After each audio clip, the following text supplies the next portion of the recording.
Olá a todos. Eu venho agora a abrir uma nova série de vídeos aprofundando um pouco mais o tema da astrologia sideral, porque o seu objetivo, muito mais, né, do que essa necessária correção da astrologia, como eu sempre digo, é a compreensão da energia cósmica como uma orientadora importante e que se torna disponível quando nós buscamos uma harmonia maior com seus símbolos, com os seus significados. Então nós estamos vivendo momentos de intensas mudanças, né? Que embora o universo nos tenha apontado esses acontecimentos, nós nunca sabemos os detalhes de cada evento. Isso é importante ressaltar.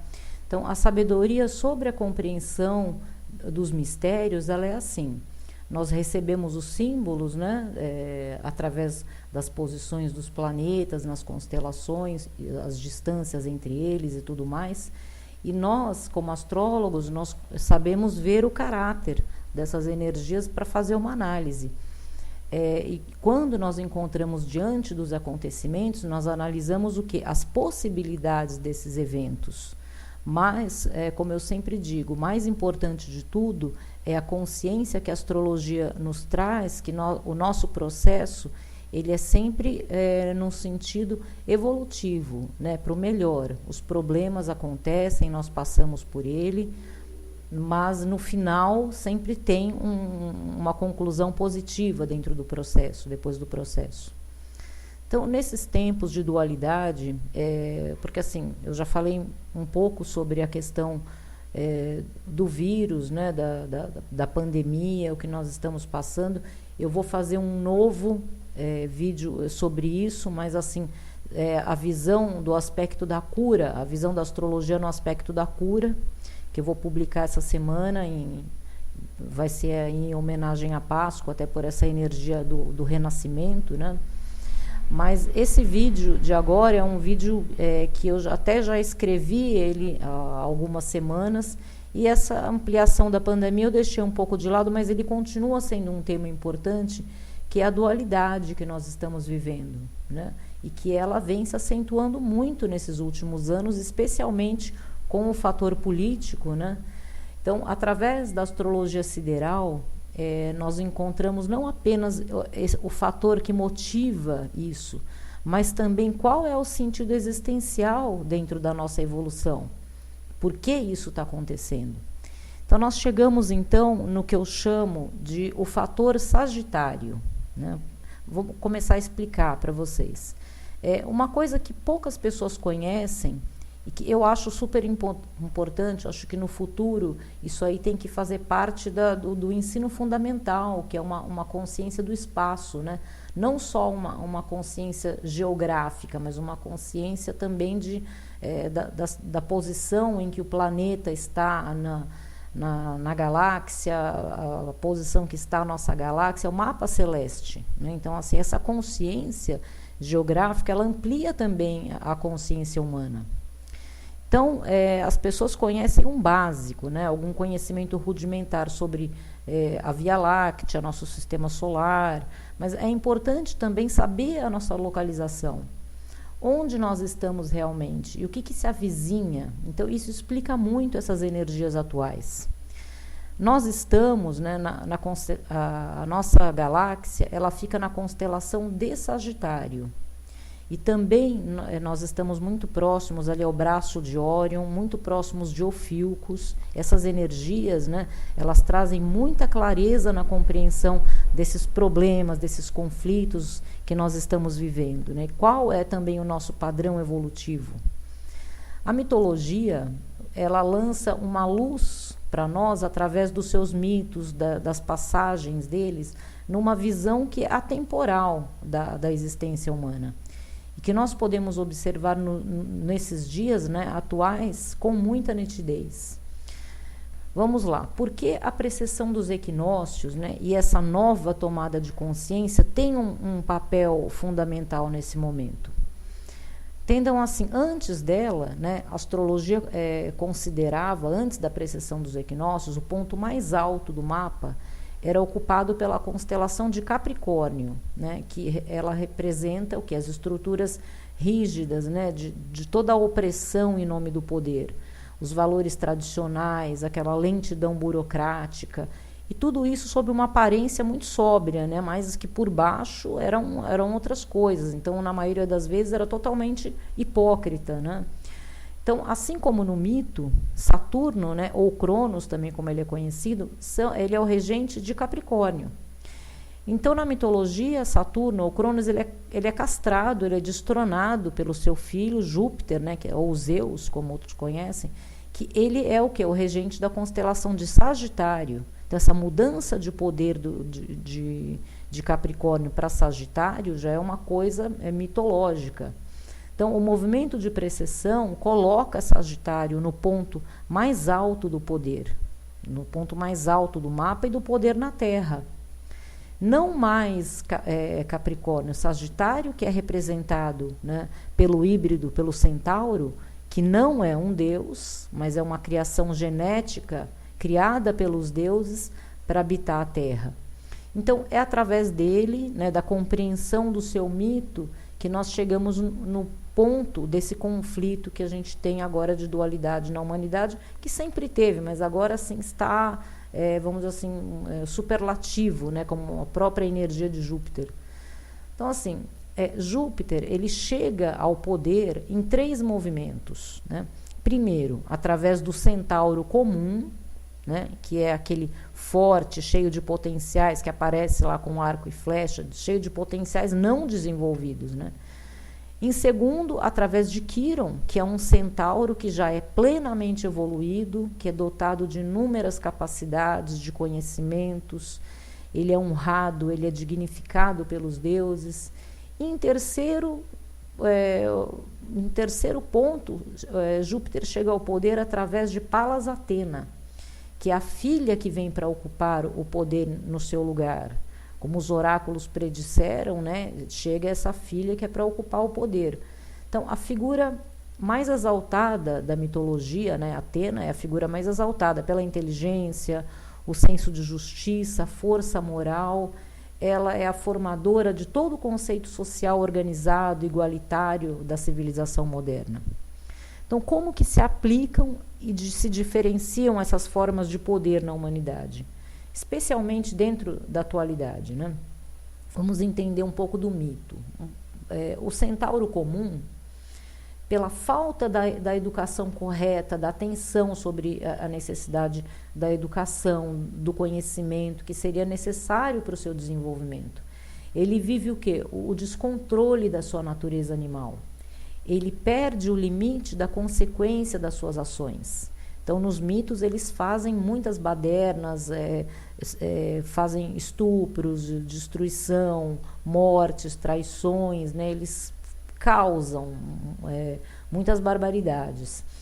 Então, esse processo, né, do centauro comum, quando ele não tem essa atenção sobre ter uma educação, ele cai numa espiral decrescente, né, de uma violência cada vez maior, física, verbal. Ele não apenas evita as formas de conhecimento, como ele passa a negar o conhecimento, ele vê o conhecimento como um inimigo potencial que, inclusive, precisa ser destruído. Então, ele tem também um grande potencial de crença, né, que é próprio do Sagitário. E ele volta isso para as vias negativas. Então, ele acaba se tornando fanático, fundamentalista.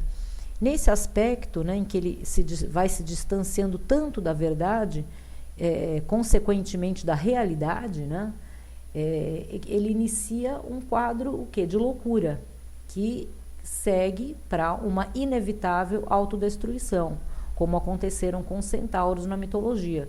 Então, eles chegaram num ponto tão destrutivo, né, tão violento, que eles foram dizimados pelos deuses. Então, de uma forma geral, nós vimos figuras como essa no poder em vários momentos da história, não é só agora, né? E que deixaram aí um rastro de destruição que afetaram muitas gerações.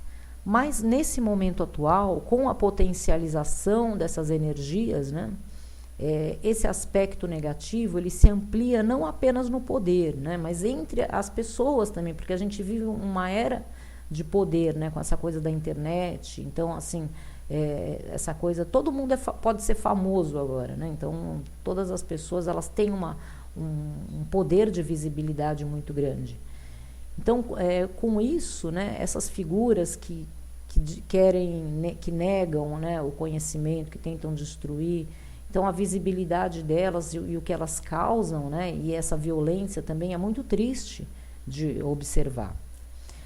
Agora, o centauro evoluído, né, que é aquele que recebeu educação, conhecimento, permitindo assim que se desenvolvesse o seu lado mais elevado. Então, o centauro, ele é meio animal e meio humano, né? Então, ele desenvolve mais o lado humano, né? Humanitário, preocupado com as necessidades humanas. Então, Quiron, que simboliza a constelação de Sagitário, que era esse centauro evoluído, né? Ele era pacífico, bondoso, extremamente culto, um sábio.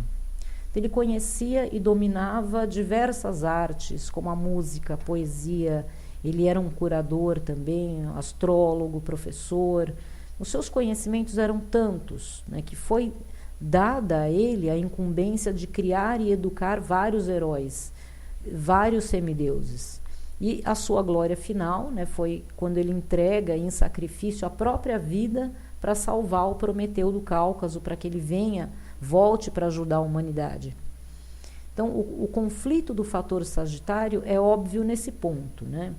Então, nós encontramos um tipo de centauro quando ele não recebe nenhum tipo de educação e de conhecimento de forma alguma, né? E outro quando a educação e o conhecimento estão presentes. Então, com a proeminência de Sagitário agora, devido à precessão dos equinócios, ressalta ainda mais o fato de que a Terra, nós orbitamos a constelação de Sagitário, certo? Então, a Terra, ela acaba se transformando num palco assim, de uma grande Tessália, né? Tessália era a região em que moravam os centauros. E aonde nós vemos aqui se travarem todas essas batalhas. O que observamos no comportamento humano é exatamente esse conflito. Tudo que um ser humano é capaz, né? Toda a crueldade, toda a violência que ele é capaz quando lhe falta o conhecimento. E o quanto ele pode se tornar exemplar, né? Quando o conhecimento está presente. Esse é o divisor de águas. Não é uma simples retórica. Nós podemos verificar como isso se dá com clareza no nosso próprio entorno, né? Mas nos personagens públicos de forma ainda maior, né? Então, os centauros inferiores, eles glorificam os atributos que sustentam a sua base instintiva. Então, o que é? A violência, a desconfiança, os excessos de todo tipo. Eles acreditam por medo, né, que o seu grupo ele deve se impor aos demais pela força, e os que não fazem parte desse grupo têm que ser eliminados, não podem nem habitar, né, a Terra. É o princípio do quê? Do nazismo, de todas as formas de autoritarismo cruel que nós vimos no planeta há milhares de anos. Então, a falta de qualquer conhecimento torna para eles impossível discutir ou argumentar qualquer assunto, né? Então, eles respondem como? Sempre com violência física ou verbal, né? Tentando o quê? Que a intimidação, né, cesse o debate. Então, ele odeia demais, né, as coisas, e ele é violento. Mas o que ele não se dá conta, porque falta esse conhecimento, é que essas características involutivas, elas não são estacionárias, elas não destroem apenas aqueles que eles acreditam que sejam os seus oponentes. Elas crescem ainda mais, então, num sentido contrário. Então, o que? É a loucura que eles caem, muitos, infelizmente, nós estamos vendo isso. Então, aquela coisa estarrecedora, não sabe como explicar, tem só uma explicação, é a loucura. Então, o próximo passo dessa loucura é a autodestruição. Esse é o quadro, inclusive, que eu venho falando muito sobre isso. Então, os centauros superiores, eles não apenas buscam, mas eles oferecem a educação, eles não buscam só para eles também querem ensinar, né, levar o conhecimento, ampliar isso. porque eles compreendem a importância da verdade e principalmente que a razão é algo totalmente apartado da violência. Então eles lutam com seus argumentos, embora na maior parte do tempo seja em vão. Então eles querem o quê? Despertar os centauros inferiores, elevar o seu patamar humano, como Quirón fazia com os outros centauros. Ele até ficou, uma ferida que ele levou até o fim da sua vida, né? Foi tentando salvar eles de uma morte, de uma destruição, né? Nessa tentativa ele até se fere. Então, assim, eles tentam levar, porque até pelo fato de que eles compreendem, né? Que eles também foram assim. Porque assim, o centauro evoluído e involuído, eles, na essência, eles são iguais. O que diferencia é o processo de educação. Então, aquele que se elevou através do processo de educação, ele compreende que no passado dele, em muitos aspectos, ele foi como os outros, certo? E ele se sente liberto de ter perdido aqueles preconceitos, algumas formas de violência, né, que podiam fazer parte da sua vida. Mas assim, como eles desenvolveram uma consciência que os libertou desses instintos baixos, né, dessa ignorância, né, que eles entendem o quanto isso é que leva para um mau comportamento, eles ficam sempre tentando levar essa luz. Então, teve um exemplo público que eu vi uns meses atrás, na cerimônia do Oscar, por exemplo, aquele ator que ganhou o prêmio, né, que fez o Coringa, lá, o Joaquim Fênix. Quando ele recebeu o prêmio, ele fez uma declaração, né, que ilustra muito bem essa dualidade sagitariana. E eu estou vendo essas declarações aumentarem nesses últimos tempos, né? Então, ele fala assim: eu fui egoísta, cruel, às vezes, alguém difícil de trabalhar. Então, eu estou grato porque muitos aqui nessa sala me deram uma segunda chance. Eu acredito que estamos no nosso ápice quando apoiamos uns aos outros. Não quando nos cancelamos por erros passados, mas sim quando nos ajudamos a crescer, educamos uns aos outros e nos guiamos no caminho pela redenção. Então, esse discurso dele, naquele momento que eu ouvi esse discurso, eu já identifiquei o fator Sagitário como o fator predominante e passei a fazer os meus estudos, minhas pesquisas. Eu já sabia, mas tinha até me esquecido de um fato tão importante, que nós estamos na constelação de Sagitário. O híbrido somos nós, certo? Então, assim, esse processo de educação, ele tem que ser constantemente, bater nessa tecla, né? E tentar trazer essas pessoas para o lado bom. Então, esse é o eixo que divide os extremos que nós estamos vivendo atualmente na raça humana. É um trabalho de formiga, mas é necessário, porque assim, para despertar o maior número de pessoas possível para essa redenção. Então, a importância do conhecimento, porque não tem outra forma de salvação. Porque assim como nós evoluímos, nós também evoluímos, não existe uma estagnação.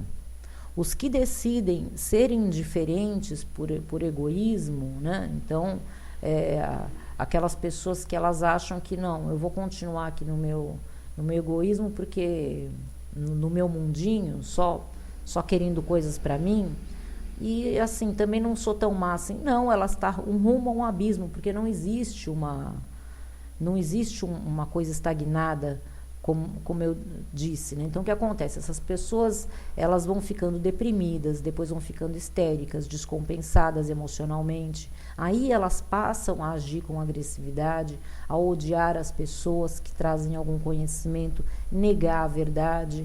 Depois disso, né, a violência, a loucura, são os próximos passos esperados. Esse é o processo que nós chamamos de mal. Isso é o mal, né? O terceiro poder é o poder de Palas Athena, que é o poder que vai comandar a Terra nessa nova era, que é a inteligência justa, organizadora, compassiva da mulher. Ela é que será responsável pelo próximo poder. Mas sobre esse tema, né, específico, poder, Palas Atenas no poder, que é a mulher, que é o feminino, eu vou fazer um vídeo exclusivo sobre ele num próximo vídeo, né? porque a missão atual da humanidade desperta pelo conhecimento, né, que se mantém na verdade, é um processo de educação, na tentativa de resgatar o maior número de centauros da sua própria autodestruição. Não é nada fácil, certo? A gente encontra mais resistência do que, vamos dizer assim, a gente encontra muito mais joios do que trigos, né? Mas essa é a nossa tarefa nesse momento. E é possível esse esforço em ajudar essas pessoas. Mas vejam só, de nenhuma forma impositiva, ou mesmo só usando uma lógica racional, porque é tudo que eles negam, né? Então, algumas pessoas estão num ponto tão profundo de desconexão que elas estão incapazes de compreender a realidade. Então, assim, a lógica não chega na loucura e nem no negacionismo. Então, a maior arma de todas ainda é aquela de sempre, né? Que a gente conhece desde que Jesus passou aqui, que é o amor. Só ele rompe essa distância, certo? A capacidade de amar o outro que está louco, né? Que ele está perdido, para romper a distância dessa dualidade. Como, gente? É uma aproximação bondosa, gentil, nada de xingar, ficar falando que é minions, que bem feito, é tudo culpa de vocês. Isso daí, a energia, a consequência é sempre um movimento de uma energia coletiva, tá?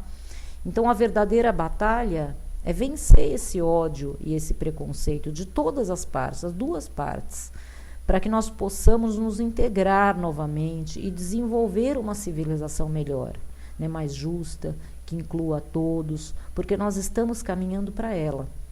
Então, tenham fé que vamos vencer essa batalha, tá ok? Então, obrigada pelos que me ouviram até aqui, abraços estelares. Se vocês quiserem deixar aí em algum comentário alguma sugestão para próximos vídeos, fiquem à vontade e até!